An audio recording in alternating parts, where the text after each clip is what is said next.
আমার শ্বশুর প্রতি রাতে কাজের মেয়েকে নিয়ে নিজের ঘরে যেত। যখন সকাল হতো মেয়েটি খোঁড়াতে খোঁড়াতে বাইরে আসত। আর তার অবস্থা খুবই খারাপ থাকত। তার চুল এলোমেলো হয়ে থাকত। আমি যখন তাকে জিজ্ঞাসা করেছিলাম তখন সে বলেছিল যে তোমাদের উপর আল্লাহর অভিশাপ বর্ষিত হবে। তখন আমি খুবই অবাক হয়ে গিয়েছিলাম। একদিন এই গোপনীয়তা উদ্ঘাটনের আশায় আমি কাজের মেয়ের জামা পরে শ্বশুর ঘরে গেলাম। সেদিন আমার সাথে যা হল তাতে আমার প্রাণী বেরিয়ে যায় অবস্থা। কারণ আমার শ্বশুর আমাকে। বন্ধুরা, আমার নাম হল মিনা আক্তার তিশা। আমি একটি গরিব পরিবারে বড় হওয়া মেয়ে হওয়া সত্ত্বেও আমার বিয়ে হয় একটি ধনী পরিবারে। বিয়ের আগে আমার জীবন খুবই কঠিন ছিল। কারণ আমরা 6 বোন ছিলাম। আমাদের কোনো ভাই ছিল না। আমাদের মা বাবাও এই পৃথিবীতে ছিলেন না। আমরা বোনেরা যেমন তেমন করে আমাদের জীবনের দিনগুলো অতিবাহিত করতাম। আমার সাথে যে ছেলের বিয়ে হয়েছিল তাকে তো আমি চিনতাম না। ছেলেটি আমার বড় দিদির শ্বশুরবাড়ির তরফে। ছেলেটির মা ছিল না। তার বোন আমাকে নিজের ভাইয়ের জন্য পছন্দ করেছিল এবং এইভাবে আমার বিয়ে হয়েছিল। আমার থেকে ছোট 3 বোন ছিল এবং তারা প্রত্যেকেই কোনো না কোনো বিষয়ে দক্ষ ছিল। এই জন্য বোনেরা কোনো না কোনো কাজ করে নিজেদের জীবিকা নির্বাহ করে নিত। আমার দিদি নিজের ঘর থেকে আমার বিয়ে দিয়েছিল। আর এই জন্যই আমার বিদায়ের পর শ্বশুরবাড়ি চলে গেছিল। আমার শ্বশুরবাড়িতে কোনো কিছুরই অভাব ছিল না। একদিন আমি আমার শ্বশুরের ঘরে গিয়েছিলাম তার শরীরের অবস্থা দেখার জন্য। তো ওনাকে আমার সামনে দাঁড়িয়ে থাকতে দেখে আমি অবাক হয়ে গিয়েছিলাম। ওনাকে দেখে খুব নিষ্ঠুর মানুষ মনে হচ্ছিল এবং আমি ভয় পেয়ে যত পিছনের দিকে চলে আসছিলেন তত যেন আমার ভয়ে প্রাণ বেরিয়ে যাচ্ছিল। যতই মানুষটা আমার দিকে এগিয়ে আসছিল ততই আমার স্বামীর বলা কথাগুলো আমার কানে প্রতিধ্বনিত হচ্ছিল। আমার স্বামী আমাকে বারবার বুঝিয়েছিল যে তার বাবার কাছে যেন আমি কখনো না যাই। বাবার ঘরে যেন আমি কখনো না প্রবেশ করি। সম্ভব হলে তার বাবার থেকে সবসময় যেন দূরত্ব বজায় রাখি। এখন আমার স্বামী বলা সব কথাগুলো আমি বুঝতে পারছিলাম যে কেন উনি আমাকে তার বাবার কাছে যেতে বারণ করেছিলেন। আমি আমার শ্বশুরের কাছে বারবার হাত জোড় করে মিনতি করছিলাম যেন উনি আমার থেকে দূরে সরে যান এবং আমাকে যেতে দেন। কিন্তু ওই মানুষটা আমার কোনো কথাই শুনছিলেন না। কখনো আমার ওই বেচারি কাজের মেয়ের কথা মনে পড়ছিল তো কখনো নিজের স্বামীর কথা মনে পড়ছিল। আর নিজের উপর প্রচণ্ড রাগ হচ্ছিল যে আমি কেন এই ঘরে আসতে গেলাম কারো কথা না শুনে। কখনো কখনো কারো কথা না শুনলে খুবই খারাপ পরিণাম পেতে হয় না জেনে কেন শ্বশুরের সেবা করার ভূত আমার মাথায় চেপেছিল এবং তার জন্য আমি খাবার নিয়ে শ্বশুর ঘরে চলে এসেছিলাম। হঠাৎ আমি দেয়ালের সাথে লেগে গেলাম এবং সেখানে দাঁড়িয়ে প্রচণ্ড কাঁদতে শুরু করেছিলাম। আর জোরে জোরে চিৎকার করতে শুরু করেছিলাম। কারণ আমি খুবই ভয় পেয়ে গিয়েছিলাম এবং আমার স্বামীকে চিৎকার করে ডাকছিলাম। আমি জানতাম যে এই সময় ঘরে কেউ নেই যে আমার সাহায্য করতে এগিয়ে আসবে। আমাকে বাঁচানোর মতো ঘরে কেউ ছিল না। হঠাৎই আমার শ্বশুর আমার খুবই কাছে চলে এলেন এবং তারপরে যা হলো সেটা বলা আমার জন্য খুবই মুশকিল। কারণ আমার সাথে যা হয়েছিল তা খুবই ভয়ানক ছিল। আমার অ্যারেঞ্জ ম্যারেজ হয়েছিল এবং আমার বিদায়ের পর আমি শ্বশুরবাড়িতে চলে এসেছিলাম। বিয়ের প্রথম রাতে আমার স্বামীর সাথে আমার খুবই ভালো কেটেছিল। দ্বিতীয় দিনও ভালো কেটেছিল এবং তৃতীয় দিনও কেটে গেছিল। আমি দেখেছিলাম যে সকাল হতেই কাজের মেয়ে এসে আমাদের বিয়ের 2 দিন পর্যন্ত প্রচুর কাজ করে দিয়েছিল। কিন্তু আজ জানি না সে কেন আসেনি এবং কোথায় চলে গেছিল তাও জানি না। আমি যখন আমার স্বামীকে জিজ্ঞেস করেছিলাম তখন উনি খুবই ভয় পেয়ে গিয়েছিলেন। আমি বলছিলাম যে আজকে কাজের মেয়ে আসেনি। আমি নিজেই খাবার বানিয়ে নেব এবং বাবাকেও তার ঘরে খাবার দিয়ে আসব। আমার স্বামী ওই কথা শুনে বলেছিলেন যে ওনার ঘরে তোমার যাওয়ার কোনো প্রয়োজন নেই। আমাকে খাবার দিয়ে দিও, আমি নিয়ে চলে যাব। আমার স্বামী এটা বলেই আমার হাত থেকে খাবারের ট্রে নিয়ে সেখান থেকে চলে যায়। আমার মনে হয়েছিল হয়তো উনি এমন করছেন কারণ আমি এই বাড়ির নতুন বউ এবং নতুন বউয়ের এত কাজ করা ভালো দেখায় না। আমি এখানকার কাউকে চিনতাম না। আশপাশের সমস্ত লোক আমার জন্য অচেনা ছিল। বাড়িতে কেবল আমার স্বামী এবং শ্বশুর থাকতেন। কিন্তু আমি দেখেছিলাম যে আমার স্বামী তার বাবার সাথে খুব বেশি কথা বলতো না। আমার শ্বশুর অসুস্থ, তাই আমার স্বামী আমাকে ওনার কাছে যেতে বারণ করতেন। আমি একবার অথবা দুবারই ওনাকে দেখেছিলাম যখন উনি ঘুমাচ্ছিলেন। অনেকদিন আমার স্বামী কাজ করতে যাচ্ছিলেন না। তাই আমি ওনাকে জিজ্ঞেস করেছিলাম যে এখন তো আমাদের বিয়ের অনেক দিন পেরিয়ে গেছে, কিন্তু এখনও আপনি কাজে কেন যাচ্ছেন না? এই প্রশ্নের উত্তর আমার স্বামী মুখে শুনে আমি কিছুটা অবাক হয়ে গিয়েছিলাম। কারণ উনি আমাকে একা ছেড়ে যেতে চাইছিলেন না। উনি বলেছিলেন যে যতদিন না পর্যন্ত নতুন কাজের মেয়ে পাওয়া যাচ্ছে ততদিন পর্যন্ত উনি কাজে যাবেন না। কারণ আমি একা ঘরে থাকতে পারব না এবং উনার বাবার সেবা করতে পারব না। এই কথা শুনে আমি চুপ করে গিয়েছিলাম। 23 জন মহিলা এসেছিলেন ঘরের কাজকর্ম করার জন্য। প্রথম তো সেই মহিলারা কাজ করার জন্য রাজি হয়ে যেত। কিন্তু 23 দিন পেরোতে না পেরোতেই তারা আমার কাছে এসে বলতো যে আমরা এমন বাড়িতে কাজ করতে পারব না যেখানে মেয়েদের কোনো সম্মান দেওয়া হয় না। ওদের কথা শুনে তো আমি অবাক হয়ে যেতাম যে ওরা এরকম কেন বলছে। আমার স্বামী তো আমাকে খুবই সম্মান করেন এবং কোনো মেয়ের দিকে উনি চোখ তুলে তাকান পর্যন্ত না। এই জিনিসটা আমি লক্ষ্য করেছিলাম যে উনি খুবই সম্মান করার মতো একজন মানুষ। আমি এই ব্যাপারটা যখন আমার স্বামীকে বলেছিলাম তখন উনি আমাকে বলেছিলেন যে ঘরে কোনো মহিলা এলে তার সাথে তোমার কথা বলার কোনো প্রয়োজন নেই। আমি নিজে আমার ইচ্ছে অনুযায়ী একজনকে কাজে নিযুক্ত করে দেব যাকে আমার ইচ্ছে হবে। আমি আমার স্বামীর কথা শুনে চুপ করে গিয়েছিলাম। কয়েকদিন পর একজন মেয়ে এসেছিল কাজের জন্য। কিন্তু সেই মেয়ে সবসময় চুপচাপ থাকত। ঘরেও সে খুবই ভীত সন্ত্রস্ত হয়ে থাকত এবং আমার সাথে খুব একটা কথা বলতো না। আমার ছোটবেলাতেই আমার মা বাবার মৃত্যু হয় এবং তখন থেকেই আমার মনে হতো যে আমি আমার শ্বশুরকে বাবার মতো সেবা করব, ওনাকে নিজের বাবার স্থানে বসাব। কারণ আমি সবসময় এটাই ভেবেছি যে আমার বাবা নেই। আমি আমার শ্বশুরকে আমার বাবা হিসেবে মেনে নেব। কিন্তু আমার স্বামী কখনো আমাকে আমার শ্বশুরের কাছেও যেতে দেননি। এমনকি তার কাছে যেতে কঠোর নিষেধাজ্ঞা জারি করেছিলেন। উনি আমাকে বলতেন যে খুবই খারাপ হয়ে যাবে যদি আমি উনার বাবার ঘরের আশেপাশেও যাই তাহলে। জানি না কেন উনি এত বারণ করতেন। একদিন আমি ঘরে বসে ফোনে নিজের বোনের সাথে কথা বলছিলাম। তার কাছে কাজের মেয়েটি দাঁড়িয়েছিল। ফোন রাখার পরে কথার ছলে আমি ওকে বলেছিলাম যে জানি না কেন আমার স্বামীর কি সমস্যা যে উনি নিজের বাবার সাথে আমাকে কথা পর্যন্ত বলতে দেন না। যখনই আমার মনে হতো যে আমি আমার শ্বশুরের সেবা করব তখনই উনি খুবই রেগে যেতেন। আমি আমার পুরো জীবনে কখনো আমার বাবার সেবা করিনি, সেজন্য আমার মন খুব চায় যে আমি আমার শ্বশুরের সেবা করি। কাজের মেয়েটি আমার দিকে তাকিয়ে আমাকে বলল যে মালকিন, আপনার স্বামী খুবই ভালো করেন যে আপনাকে ওনার বাবার কাছে যেতে দেন না। আর আপনার জন্য এটা ভালো হবে যে আপনি আপনার সঙ্গীর থেকে দূরে থাকুন। আমি খুবই অবাক হয়ে কাজের মেয়েটির দিকে তাকিয়ে থাকলাম। আমার খুবই অদ্ভুত লাগল যে সেও আমার শ্বশুরের নামে এ ধরনের কথা বলছে। তখন আমার খুবই রাগ হলো। কিন্তু আমি চুপ করে গেলাম। একদিন সেই কাজের মেয়ের বাড়িতে কোনো কাজ থাকার জন্য ও তাড়াতাড়ি বাড়ি চলে গিয়েছিল এবং এই কারণে আমাকে খাবার আমার শ্বশুরের ঘরে নিয়ে যেতে হলো। আমি ওনার ঘরে চলে গেলাম এবং সাইড টেবিলে খাবারের ট্রে রেখে শিশুকে ঘুম থেকে তোলার চেষ্টা করতে লাগলাম। কিছুক্ষণ পরে ওনার চোখ খুলে গেল এবং উনি আমাকে দেখতে লাগলেন। উনি আমাকে কিছু বলতে যেতেন তার আগেই হঠাৎ করে দরজা খুলে গেল এবং আমার স্বামী আমার শ্বশুরের ঘরে এলেন। ও আমার হাত ধরে আমাকে সেই ঘরের বাইরে নিয়ে চলে গেলেন। আমি খুবই ভয় পেয়ে গিয়েছিলাম এবং ওনাকে বললাম যে কি হয়েছে আপনার? আপনি এভাবে আমাকে টেনে কেন বাইরে নিয়ে চলে এলেন? উনি রেগে আমাকে বললেন যে তোমাকে কতবার বারণ করেছিলাম যে আমার বাবার ঘরে যেও না, কিন্তু আমার বোঝানো কথাগুলো তো কিছুতেই তুমি বুঝবে না। আমার বলা সত্ত্বেও তুমি বাবার ঘরে চলে গেলে। যদি কিছু হয়ে যেত তাহলে আমার থেকে খারাপ আর কেউ হতো না। আমি আমার স্বামীর কথা কিছুতেই বুঝতে পারছিলাম না যে উনি আসলে বলতে কি চাইছেন। জানি না উনি এরকম কেন করছিলেন।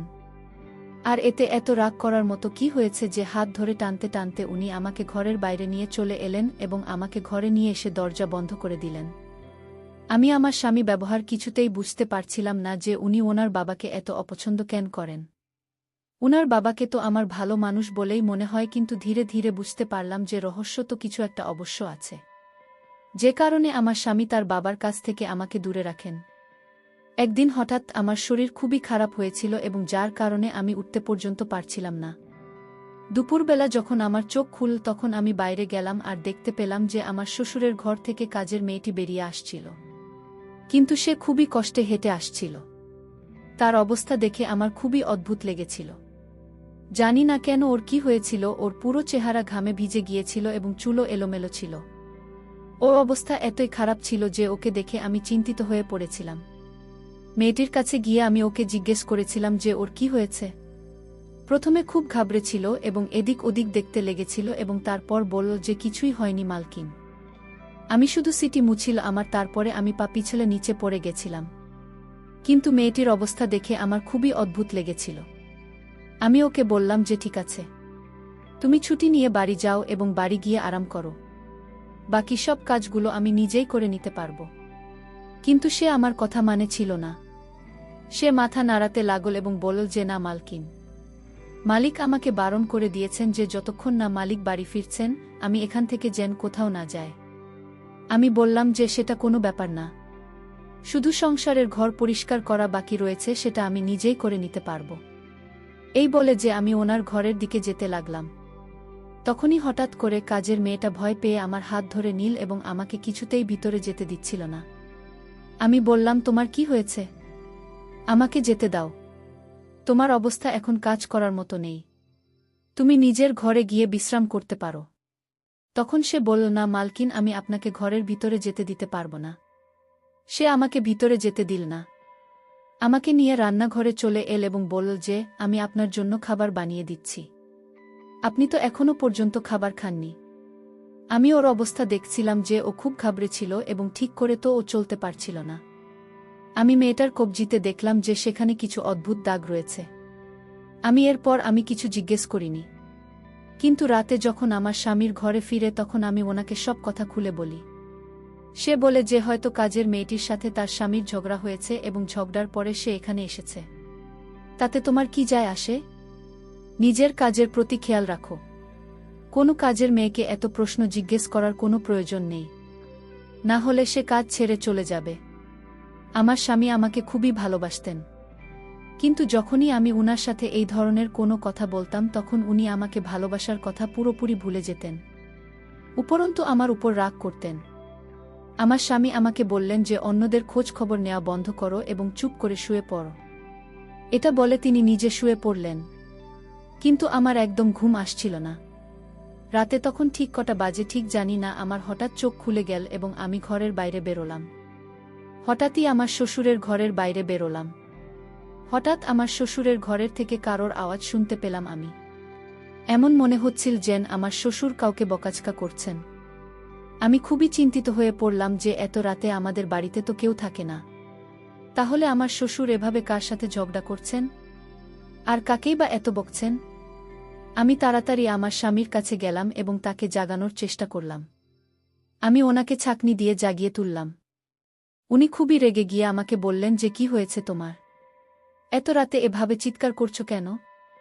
আমি উনাকে বললাম যে জানি না বাবার কি হয়ে গেছে, উনি কারো সাথে ঝগড়া করছেন, যান আপনি দেখে আসুন যে ঘরে কে আছে। আমার স্বামী তখন খুবই ভয় পেয়ে গেলেন এবং আমাকে বললেন যে তুমি এখন শুয়ে পড়ো, নিশ্চয়ই তোমার কোনো ভুল ধারণা হয়েছে। আমার স্বামী কিছুতেই ঘরের বাইরে গেলেন না এবং আমাকে বারবার বলছিলেন যে তুমি শুয়ে পড়, কোনো ধরনের আওয়াজ আসছে না। কিন্তু আমি পরিষ্কার আমার শ্বশুরের গলার আওয়াজ শুনতে পাচ্ছিলাম। আমি খুবই চিন্তিত হয়ে পড়লাম এবং আমার স্বামীকে রাগের সাথে বললাম, আপনার তো নিজের বাবার জন্য কোনো চিন্তাই হয় না। আমি আপনাকে কতক্ষণ ধরে বলছি যে আপনার বাবা কারো সাথে ঝগড়া করছেন, কিন্তু আপনার কানে তো কোনো আওয়াজই ঢুকছে না। আমি নিজে গিয়ে দেখছি এবার।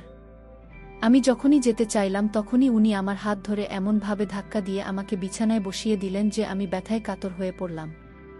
উনি আমাকে বললেন, এখানে শান্তি সহকারে বসে যাও, তোমার কোথাও যাওয়ার কোনো প্রয়োজন নেই, আমি নিজে গিয়ে দেখে আসছি। একটা কথা তোমাকে আমি যতবারই বোঝাই না কেন তুমি কিছুতেই বুঝতে চাইছে না। সে বেরোনোর সময় ঘরটাকে তালা মেরে দিয়ে গেল এবং রেগে আমাকে বলল যে বাইরে আর বেরোনোর চেষ্টা করবে না। আমি চুপচাপ গিয়ে নিজের বিছানায় শুয়ে পড়লাম, কিন্তু আমার বারংবার নিজের শ্বশুরের কথাই মাথায় আসছিল।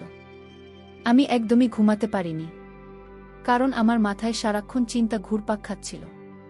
পরের দিন আমার স্বামীর ওঠার আগে আমি ঘুম থেকে উঠে পড়েছিলাম এবং স্বামীর জন্য খাবার বানাতে চলে গিয়েছিলাম। আমি রান্নাঘরে দাঁড়িয়েছিলাম এবং উনার জন্য খাবার বানাচ্ছিলাম, কিন্তু ততক্ষণেও কাজের মেয়েটি আমাদের বাড়িতে আসেনি। আমি অস্থির হয়ে পড়েছিলাম, কারণ আমার শ্বশুরের খাবারের সময় হয়ে গিয়েছিল, আর আজ তো কাজের মেয়েটি খুবই দেরি করছে আসতে। আমার শ্বশুরকে তো খাবারের পরে ওষুধও খেতে হয়। তখন আমার স্বামী উঠে এলেন।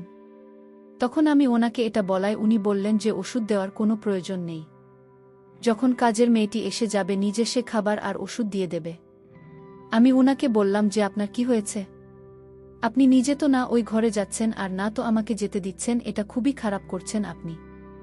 আমি স্বামীকে বোঝানোর চেষ্টা করছিলাম তো উনি রেগে আমার দিকে তাকালেন এবং বললেন, উনার জন্য চিন্তা করার কোনো প্রয়োজন নেই। উনি আমার বাবা। আর আমি যখন উনার জন্য কোনো চিন্তা করি না তখন তোমাকে উনার জন্য কোনো চিন্তা করতে হবে না। এরপর আমার স্বামী রেগে গিয়ে খাবার না খেয়ে অফিসের জন্য বেরিয়ে পড়লেন। আমি অনেকবার ভেবেছিলাম যে নিজে গিয়ে শ্বশুরের জন্য ওষুধ খাবার দিয়ে আসব, কিন্তু তারপরে আমি চুপ করে গেলাম। কাজের মেয়েটি খুব দেরিতে বাড়ি এসেছিল। ওর শরীর খুবই খারাপ দেখাচ্ছিল। আমি ওকে বললাম যে তোমার যদি শরীর ঠিক না থাকে তাহলে তুমি আজকে ছুটি নিয়ে নিতে পারতে, তোমার আসার কোনো প্রয়োজনই ছিল না। তখন সে বলল, না মালকিন, আমি চাই না যে আমার সাথে যা যা হয়েছে সেটা আপনার সাথেও হোক। আপনার শ্বশুর আপনার সাথে কিছু খারাপ কাজ করুক অথবা আপনাকে ওনার ঘরে গিয়ে ওনার সেবা করতে হোক। আমি আশ্চর্য হয়ে কাজের মেয়েটির দিকে তাকিয়েছিলাম। জিজ্ঞেস করলাম, তুমি বলতে কি চাইছ? কি হয়েছে তোমার সাথে? তোমার এই কথার মানেটা কি? কিন্তু সে আমাকে কিছুই বলতে রাজি হচ্ছিল না। শুধু এটাই বলল, এই কথাটা কি এখানেই শেষ করে দিন মালকিন। নিজের খেয়াল রাখুন এবং এই বাড়িটা কেউ দেখে শুনে রাখুন। আমি তো ভাবতেও পারি না যে আপনি কিভাবে এই বাড়িতে থাকেন। আমার কোনো উপায় না থাকায় এবং আমার সন্তানদের জন্য আমি এখানে কাজ করতে আসি। না হলে এখানে তো কোনো মহিলাই কাজ করতে চাইবে না। আমি জানি না আপনি এতদিন কিভাবে বেঁচে রয়েছেন। এরপরে মেয়েটি খাবারের ট্রে নিয়ে আমার শ্বশুরের ঘরের দিকে চলে যায়। এরপরে আমি চুপচাপ নিজের কাজে ব্যস্ত হয়ে পড়ি এবং রান্নাঘরের সব কাজ শেষ করে হোল ঘরে এসে বসে যায়। এরপর আমি দেখি যে কাজের মেয়েটি আমার শ্বশুরের ঘর থেকে খোঁড়াতে খোঁড়াতে বেরিয়ে আসছে এবং এটা দেখে আমি খুবই আশ্চর্য হয়ে যাই। আজকে ওর অবস্থা আরও খারাপ ছিল। আমি খুবই চিন্তিত হয়ে কাজের মেয়েটিকে দেখছিলাম। হঠাৎই ওপরে যেতে যেতে বাঁচল। আমি ওকে গিয়েও সামলে নিলাম এবং জিজ্ঞেস করলাম, তোমার কি হয়েছে? আমি ওর চোখ থেকে গড়িয়ে পড়া জল দেখছিলাম এবং এরকম মনে হচ্ছিল যেন খুবই কষ্টে নিজের জল আটকাচ্ছিল। এরপরেও খুবই ভয় পেয়ে আমাকে বলল যে মার্কিন, আমাকে নিজের ঘরে যেতে হবে, আমার মেয়ের শরীর ভালো নেই। এই কথা বলে সে চলে গেল। কিন্তু আমি জানতাম কিছু তো একটা ব্যাপার আছে, এমন কিছু একটা চলছে যার কারণেও এভাবে চলে গেল। এরপর আমি ঘরে চলে এলাম, কিন্তু হঠাৎ করে আমি বাইরে থেকে অদ্ভুত কিছু আওয়াজ শুনতে পেলাম। আমি যখন ঘরের বাইরে বেরোলাম তখন দেখলাম যে আমার ঘরের বাইরে আগুন জ্বলছিল এবং যেন কোনো একটা জিনিস পড়ে যাচ্ছিল। আমি তাড়াতাড়ি বাইরের দিকে দৌড়ে চলে গেলাম। আমার এরকম মনে হচ্ছিল যেন কিছু ছবির অ্যালবাম পুড়ে যাচ্ছে যেখানে আগুন লাগানো হয়েছে। আমি তাড়াতাড়ি ওই আগুনে জল ঢেলে দিলাম এবং আমি খুবই ভয় পেয়ে গিয়েছিলাম। অ্যালবামে আমি কোনো মহিলার ছবি দেখতে পেলাম। আমি তাড়াতাড়ি আমার স্বামীকে ফোন করলাম এবং কিছুক্ষণের মধ্যে উনি বাড়ি চলে এলেন এবং আমাকে দেখতে লাগলেন। আমার জন্য চিন্তা করতে করতে বললেন যে তুমি ঠিক আছো তো? আমি বললাম যে আমি ঠিক আছি, কিন্তু দেখুন জানি না কি এভাবেই ছবিগুলোতে আগুন লাগিয়ে দিয়েছে এবং সেগুলো এখানে পড়েছিল। কাজের মেয়েটির সম্বন্ধে জিজ্ঞেস করায় আমি উনাকে বললাম, মেয়েটি বাড়ি চলে গেছে। আমার কথা শুনে উনি রেগে বললেন, কাজের মেয়েটি এত তাড়াতাড়ি কেন বাড়ি চলে গেল? আমি ওকে বারবার বলেছিলাম যে যতক্ষণ না আমি বাড়ি ফিরে আসব তুমি কোথাও যাবে না। আমি দেখছিলাম যে উনি খুবই ভয় পেয়ে আছেন এবং আমাকে বারবার জিজ্ঞেস করছিলেন যে আমি ঠিক আছি কিনা। আমি বারবার ওনাকে এটাই বলছিলাম যে আমি একদম ঠিক আছি, আমার জন্য না চিন্তা করার কোনো দরকার নেই, আমি একদম ঠিক আছি। আমার জন্য উনি এত কেন চিন্তা করেন এটা জিজ্ঞেস করায় উনি বলেছিলেন, কিছু মানুষ ভরসার যোগ্য হয় না, আর তাদেরকে না আমরা দূরে সরাতে পারি আর না আমরা তাদের নিজের কাছে রাখতে পারি। এ কারণেই আমার তোমার জন্য চিন্তা লেগেই থাকে। যদি তোমাকে এখান থেকে দূরে কোথাও নিয়ে যেতে পারতাম তাহলে সবথেকে ভালো হতো। উনি সেদিন খুব অসহায়ভাবে কথাগুলো বলেছিলেন। সেদিনের পর থেকে এসব কিছু যেন স্বাভাবিক হয়ে গেছিল। কোনোদিন আগুন লেগেছে তো কোনোদিন অন্য কিছু হতো। কাজের মেয়েটার এরকমই অবস্থা ছিল। সে শ্বশুরের ঘর থেকে খুবই খোঁড়াতে খোঁড়াতে বেরিয়ে আসত। এরপরে একদিন তো মাত্রাতিরিক্ত হয়ে গেল। যখন মেয়েটা বলল, মালকিন, আল্লাহ করুন আপনার শ্বশুর যেন মারা যান, তাহলে আমার জীবনে শান্তি আসবে। আমি তখন খুবই অবাক হয়েছিলাম তার এই কথা শুনে। সে হয়তো আমার শ্বশুরের সেবা করে ক্লান্ত হয়ে গেছিল এবং সে কারণেই কথাগুলো বলেছিল। আমার শ্বশুরের জন্য আমার স্বামী তাকে বাড়ি ফিরতে দিতেন না, যতক্ষণ তিনি নিজে বাড়ি না ফিরতেন। মেয়েটিও সন্তানদের জন্য এই কাজটা করত। কারণ আমার স্বামী তাকে বেশি স্যালারি দিতেন। আর আমাদের বাড়িতে সেরকম কোনো কাজও করতে হতো না। তার একটাই কাজ ছিল যে তাকে আমার শ্বশুরের ঘরে থাকতে হতো এবং তার সেবা করতে হতো। আজ মেয়েটি আমাকে আগেই বলে চলে গেছিল যে সে কাল কাজ করতে আসবে না এবং আমি যেন নিজের বন্দোবস্ত করেনি কালকের জন্য। আমি আমার স্বামীকে এই কথাটা জানাইনি। কারণ আমি কালকের সারাদিনটা নিজের হাতে শ্বশুরের সেবা করব বলে ঠিক করেছিলাম। আমি আমার স্বামীকে মিথ্যা কথা বলেছিলাম। আমি বলেছিলাম যে কাজের মেয়েটার আজ আসতে একটু দেরি হবে এবং এই কারণে আপনার চিন্তা করার কোনো প্রয়োজন নেই। সে যখন আসবে তখন সে নিজেই খাবার নিয়ে শ্বশুরমশাইদের ঘরে যাবে। আমার স্বামী এই কথা শুনে নিশ্চিন্ত হয়ে অফিসে চলে গেছিলেন। আমি শ্বশুরমশাইয়ের জন্য খাবার বের করলাম এবং ওনার ঘরের দিকে চলে গেলাম। উনার ঘরের দরজা খুলে দেখলাম উনি জেগেছিলেন এবং বসেছিলেন। আমাকে উনি খুবই অদ্ভুত নজরে দেখতে শুরু করলেন। হঠাৎ উনার মুখের ভাব বদলাতে শুরু করল এবং উনার চেহারা এই ধরনের বদল দেখে আমি খুবই ভয় পেয়ে গেলাম। ধীরে ধীরে ওনার চোখ রোমশ লাল হয়ে উঠছিল। হঠাৎ উনি ঘরের দরজা বন্ধ করে দিলেন। আমি ঘুরে দেখলাম যে আমি যে সাইড টেবিলে খাবার রাখতে গিয়েছিলাম হঠাৎই ভয়ে আমার হাত থেকে খাবার পড়ে গেল। আমার হাত পা খুবই কাঁপতে শুরু করল এবং আমি খুব ভয় পেয়ে গিয়েছিলাম। উনি দরজা কেন বন্ধ করলেন? ভয়ে ভয়ে আমি ওনাকে জিজ্ঞেস করলাম এবং বললাম যে আমি বাইরে যেতে চাই। আজ আমার নিজের স্বামীর কথাগুলো খুব মনে পড়ছিল।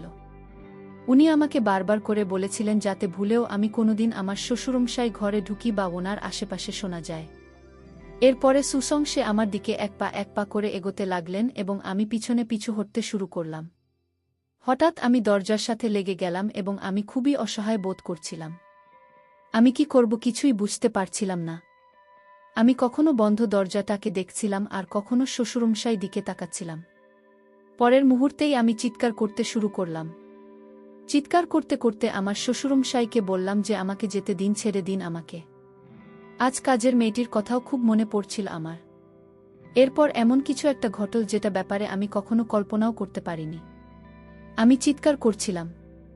হঠাৎই আমি অজ্ঞান হয়ে পড়ে গেলাম। যখন আমার জ্ঞান ফিরল তখন আমি নিজেকে আমার ঘরের মধ্যে পেলাম এবং আমার পাশে আমার স্বামী বসেছিলেন। উনাকে দেখে আমার চোখ থেকে জল গড়িয়ে পড়ল। আর আমি কাঁদতে কাঁদতে আমার স্বামীকে জড়িয়ে ধরলাম আর খুবই কাঁদতে শুরু করলাম। উনি আমাকে দেখে বললেন যে তুমি ঠিক আছো তো? কি হয়েছে তোমার? এবার কান্না বন্ধ করো, তুমি আমার সাথে আছো। তোমার চিন্তা করার কোনো প্রয়োজন নেই। আমি মাথা নাড়িয়ে তাকে জানালাম যে আমি একদমই ঠিক নেই এবং কাঁদতে শুরু করলাম। উনাকে বললাম যে আমাকে এখান থেকে দূরে কোথাও নিয়ে চলুন। আপনার বাবা তো খুবই খারাপ একজন মানুষ। আমি খুব জোরে জোরে কাঁদতে শুরু করলাম। আমার স্বামী আমাকে বললেন, আমি তোমাকে বারবার বারণ করেছিলাম ওনার ঘরে না যেতে, আর আমার বাবার থেকে সবসময় সাবধানে থেকো। কিন্তু তুমি তো আমার কোনো কথাই শুনবে না। আমার কোনো কথা তুমি বোঝার চেষ্টাই করেনি। আমার এত কান্নার ফলে আমি কাঁদতে শুরু করেছিলাম এবং আমার চোখ প্রচণ্ড লাল হয়ে গেছিল। এরপরে আমার স্বামী আমাকে বললেন যে তুমি আসল সত্যিটা জানতে চাও না যে আমার বাবা কেন এমন? তাহলে শুনুন, ছোটবেলা থেকেই আমি আমার বাবাকে প্রচণ্ড ঘৃণা করতাম। কারণ আমি সবসময় দেখেছি আমার বাবা আমার মায়ের প্রতি প্রচণ্ড অত্যাচার করতেন। তুমি ভাবতেও পারবে না আমার বাবা একজন কত ভয়ানক মানুষ ছিলেন। আমার বোন কখনো বিয়ের পর এই বাড়িতে আসেনি কেন জানো? কারণ সেও বাবাকে প্রচণ্ড ঘৃণা করে। আমি যে কতটা কষ্ট করে এই মানুষটাকেই বাড়িতে সহ্য করি সেটা কেবল আমিই জানি।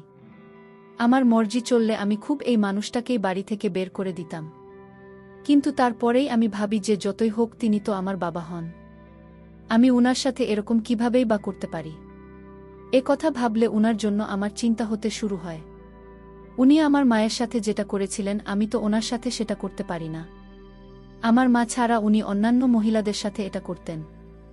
হঠাৎ স্বামীর চোখ থেকে জল গড়িয়ে পড়ছিল এবং আমি ওনাকে দেখছিলাম। উনার এরকম অবস্থা দেখে আমার খুবই কষ্ট হচ্ছিল। আমার এরকম মনে হচ্ছিল যেন এর পরের সত্যি বলার অবস্থাতেও উনি নেই। আর শ্বশুরমশাইয়ের এই ধরনের সত্যিই জানতে পেরে আমি তো অবাক হয়ে গিয়েছিলাম। স্বামীকে বললাম, আমাকে সব সত্যিটা খুলে বলুন। প্রথমে তো উনি চুপ হয়ে গিয়েছিলেন, আমাকে বলতে চাইছিলেন না। তারপরে বললেন, যখন আমরা ছোট ছিলাম তখন আমরা দেখতাম যে আমার বাবা মহিলাদের ভীষণ ঘৃণা করতেন।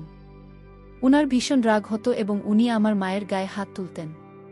আমার মাকে উনি ভীষণ মারতেন। ওনার এই কাজের জন্য আমরা সব ভাইবোন ওনাকে খুব ভয় পেতাম। আমি বাবাকে থামানোর বহু চেষ্টা করেছি। বাবা আমাকে কিছু বলতেন না, কিন্তু আমার বোনদের খুব মারতেন। কারণ আমার বোনেদের একটাই দোষ ছিল, তারা মেয়ে ছিল। এ কারণে আমার বোনেরাও আমার বাবাকে খুব ঘৃণা করত। আমি ওনাকে খুব ঘৃণা করতাম, কিন্তু ওনাকে কখনো সামনে থেকে বলতে পারিনি। সময় পেরোতে লাগল এবং আমার বাবা আমার মায়ের উপর এত বেশি অত্যাচার করত যে শেষ পর্যন্ত আমার মা এই অত্যাচার সহ্য করতে না পেরে নিজের জীবন শেষ করে দিয়েছিল। শুধুমাত্র এই মানুষটার জন্য আমার মা নিজের জীবন শেষ করে দিয়েছিল এবং আমাদের একা ছেড়ে চলে গিয়েছিল। এরপরে আমি আমার বোনদের রক্ষা করেছিলাম, তাদের বিয়ে দিয়েছিলাম, কারণ আমি বোনেদের ভবিষ্যৎ নষ্ট করতে চাইনি। চাইনি যে তারা এই বাড়িতে থেকে আমার বাবার কাছে প্রতিনিয়ত মার খেতে থাকুক। বাবার কোনো কালের সন্তানদের প্রতি যত্ন ছিল না। এই কারণেই আমি আমার বাবাকে খুব ঘৃণা করতাম। সময় পার হতে লাগল এবং উনি এই কথাটা বুঝতে পেরেছিলেন যে উনার অত্যাচারের কারণেই উনার স্ত্রী নিজেকে শেষ করে দিয়েছিল। এরপর থেকে উনি মহিলাদের খুব ভয় পেতেন। আমার মা আমার স্বপ্নে আসত এবং ওনাকে বলতো যে মা কখনই আমার বাবাকে ক্ষমা করবে না। এ কারণেই আমার বাবা এরপর থেকে মহিলাদের খুব ভয় পেতে শুরু করলেন। উনার কাছে যখনই কোনো মহিলা যেতেন তখনই উনি খুবই রাগী আচরণ করতেন তাদের সাথে এবং মহিলাদের মারতে যেতেন। উনি মহিলাদের দেখে খুবই রেগে যেতেন অথবা পাগলের মতো ব্যবহার করতেন। এজন্যই আমি তোমাকে আমার বাবার সামনে নিয়ে যেতে চাইনি। আমি চাইনি যে তুমি কখনোই আমার বাবার সত্যিটা জানতে পারো। এসব বলে আমার স্বামী চুপ করে গেছিলেন। উনি নিজের চোখের জল লুকিয়ে সমস্ত কিছু বলছিলেন। বলার পরে লজ্জায় তিনি কাঁদতে শুরু করলেন। লজ্জার ফলে তিনি চোখের পলক নামিয়ে নিয়েছিলেন। আমার এরকম মনে হচ্ছিল যেন নিজের বাবার এই ব্যবহারের কথা বলতে খুবই লজ্জিত বোধ করছিলেন। আমি অবাক হয়ে গিয়েছিলাম। একজন মানুষের মহিলাদের প্রতি এত ঘৃণা কি করে থাকতে পারে? এর উত্তর জানার জন্য আমি আমার স্বামীর দিকে তাকালাম এবং বললাম, আপনার বাবার মহিলাদের প্রতি এত ঘৃণা কেন হয়েছিল যে তিনি নিজের স্ত্রীর উপরে এত অত্যাচার করতেন? আমার স্বামী এ কথা শুনে চুপ করে গেলেন এবং বলেন, এর থেকে বেশি আমি তোমাকে কিছুই বলতে পারব না। আমি ওনার কাছে জেদ করতে লাগলাম, কারণ আমাকে জানতেই হতো। কোনো একটা কারণ তো নিশ্চয়ই থাকবে যার জন্য উনি মহিলাদের এত ঘৃণা করতেন। শ্বশুরমশাই কি নিজের মাকেও এরকম ঘৃণা করতেন? স্বামীকে আমি এই কথা জিজ্ঞেস করার চেষ্টা করছিলাম, কিন্তু উনি আমাকে কিছুই বলতে চাইছিলেন না। হঠাৎ উনি আমাকে বললেন, উনি সব মহিলাকে এভাবে ঘৃণা করতেন। আমি আমার স্বামীর দিকে তাকালাম এবং বললাম, যেন যখনই কোনো কাজের মেয়ে শ্বশুরের ঘরে ঢুকত না সেবার জন্য, তখন উনি ওর সাথেও এরকম করতেন। মেয়েদের উপর তিনি অত্যাচার করতেন এবং তাদের খুবই খারাপ অবস্থা করে তিনি বাইরে যাওয়ার অনুমতি দিতেন। শ্বশুরমশাই কাজের মেয়েদেরও মারতেন। আমার স্বামী বললেন, আমি এ সমস্ত কিছুই জানি, কিন্তু আমি বাধ্য ছিলাম। যদি আমি চাইতাম তাহলে আমি নিজেও সেবা করতে পারতাম বাবার, কিন্তু কোনোদিনই আমি ওনাকে সেবার যোগ্য মনে করিনি। ওই মানুষটা একজন মানুষ নয়, বরং মানুষের মুখোশ পরে থাকা একটা শয়তান, যে শয়তান মেয়েদের উপর যথাসাধ্য অত্যাচার করত। উনি আমার মা, বোন, এমনকি বহু মহিলার সাথে যে আচরণ করেছেন তার জন্য আমি ওনাকে কখনো ক্ষমা করতে পারব না। উনি একজন নিষ্ঠুর মানুষ, আর এখন তো উনি আমার স্ত্রীর গায়েও হাত তুলেছেন। আমি জানি এখন পাগল, উনি নিজের হুঁশে নেই, কিন্তু আমার খুবই খারাপ লাগছে। তোমার গায়ে ওনার হাত ওঠানো উচিত হয়নি। আমি এই কারণেই তোমাকে বাবার কাছ থেকে সবসময় দূরে রাখার চেষ্টা করতাম। তোমার যাতে কখনো কোনো ক্ষতি না হয় সে নিয়ে আমার ভয় ছিল। আর তোমার সাথে ঠিক সেটাই ঘটেছে। ওনার হয়ে আমি তোমার কাছে ক্ষমা প্রার্থী। আমি আমার যথাসাধ্য চেষ্টা করেছিলাম তোমাকে আটকানোর, কিন্তু তোমার মাথায় তো ওনার সেবা করার ভূত চেপেছিল। এবার দেখে নিয়েছ সেবা করার পরিণাম। একজন মানুষের সেবা গ্রহণ করার জন্য যোগ্যতার প্রয়োজন হয়, কিন্তু আমার বাবা মহিলাদের সেবা যোগ্য নন। যে পুরুষ কোনো মহিলার গায়ে হাত তোলে পৃথিবীর সবথেকে খারাপ মানুষ। আমি আমার স্বামীর দিকে তাকিয়েছিলাম এবং ভাবছিলাম উনি আমার জন্য কতই না চিন্তা করেন। আমার তো খারাপ লাগছিল আমার শ্বশুরের জন্য। একটা মানুষ এতটা অত্যাচারী কিভাবে হতে পারে? মানুষটা নিজের মেয়েদের, নিজের স্ত্রীকে, এমনকি নিজের ছেলেকে হারিয়ে ফেলার পর অত্যাচারী হয়ে গেছেন। পাগল হওয়ার পরও তিনি অত্যাচার বন্ধ করতে ভোলেননি এবং এই জিনিসটাই আমাকে খুব অবাক করত। ধীরে সময়ের সাথে সাথে আমার শ্বশুর একদমই পাগল হয়ে যাচ্ছিলেন। তার কোনো বিষয় হুঁশই ছিল না। ধীরে ধীরে তো উনি সব কিছু ভুলতে লেগেছিলেন। আর নিজেকে নিজে যখন করছিলেন। আমার স্বামী তার বাবাকে একটা ঘরে বন্ধ করে রেখে দিয়েছিলেন এবং ঘরের তালা লাগিয়ে দিয়েছিলেন।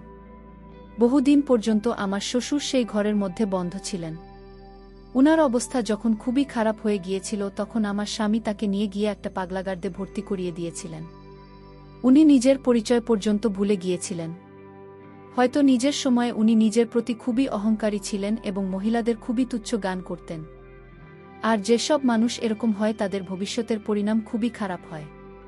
এ কারণেই আমার শ্বশুরের পরিণাম খুব খারাপ হয়েছিল। উনি নিজের ক্ষতি নিজেই করতে শুরু করেছিলেন। নিজের জীবনে উনি যত মহিলাদের উপর নির্যাতন করেছেন তত জন মহিলার অভিশাপ তার উপরে গিয়ে পড়েছিল। তিনি চোখে আর দেখতে পেতেন না। এমনকি তার হাতে পায়েও খুব খারাপভাবে অ্যালার্জি হয়ে গিয়েছিল। আল্লাহ উনার কৃতকর্মের শাস্তি তার জীবদ্দশাতেই তাকে দেখিয়ে দিয়েছিলেন। কারণ যে হাতের সাহায্যে তিনি মহিলাদের উপর অত্যাচার করতেন সেই হাতেই ভরে যায় ভরপুর এনার্জিতে এবং এর ফলে আমার শ্বশুরমশাই সব সময় হাতে জ্বালা যন্ত্রণা অনুভব করতেন। উনাকে পাগলা গারদের হাসপাতালে ভর্তি করানো হয় চিকিৎসার জন্য। কিন্তু তা সত্ত্বেও উনি সুস্থ হচ্ছিলেন না কিছুতেই। দিনের পর দিন উনার অবস্থার আরও অবনতি ঘটে এবং প্রচুর রোগের শিকার হয়েছিলেন তিনি।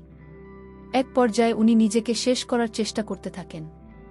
তবে আল্লাহ হয়তো এত সহজে উনার মৃত্যু চাননি। কারণ উনি সারা জীবন মহিলাদের উপর নির্যাতন করে গেছেন। আর তার শাস্তি কি কখনো এত ছোট হওয়া সম্ভব? সারা জীবনের করা অপরাধের শাস্তি এত সহজে কখনই পাওয়া যায় না। আমার শ্বশুরের জীবন বৃথা হয়ে গেছিল। তিনি জীবিত ছিলেন ঠিকই, কিন্তু তিনি একজন জীবিত লাশে পরিণত হয়েছিলেন। আমরা আমার শ্বশুরের সুস্থতা কামনার জন্য কখনোই প্রার্থনা করিনি, বরং আমরা ওনার মৃত্যু কামনা করেছিলাম, ওনার কৃতকর্মের ফলস্বরূপ। কিন্তু এবার ওনার অবস্থা আমার স্বামীও নিজের চোখে দেখতে পারছিলেন না। আমরা ওনার মৃত্যু কামনা করেছিলাম এবং আল্লাহ হয়তো আমাদের প্রার্থনা শুনে নিয়েছিলেন। একদিন পাগলা গারদ থেকে খবর আসে যে আমার শ্বশুরের মৃত্যু হয়েছে। উনি তার বাবার অন্তিম সংস্কার সম্পন্ন করেন। শ্বশুরমশাইয়ের মৃত্যুর খবর শুনে আমার স্বামীর সব বোনেরাও এসেছিল। আমরা সকলে মিলে একটাই প্রার্থনা করছিলাম, আল্লাহ আমার শ্বশুরের সমস্ত ভুলগুলোকে ক্ষমা করে দিও। একজন মানুষ জীবিত থাকতেই তার ভুলগুলোকে ক্ষমা করে দেওয়া উচিত। আমি আমার স্বামীর সাথে সুখে সংসার করছি। উনি আমাকে খুবই ভালোবাসেন। আমি আপনাদের একটা কথাই বলতে চাই, মহিলাদের সর্বদা সম্মান করুন। একজন মহিলার গায়ে হাত তোলা অনেক বড় পাপ। নারীও একজন মানুষ। তিনি আপনাকে জন্ম দিয়েছেন।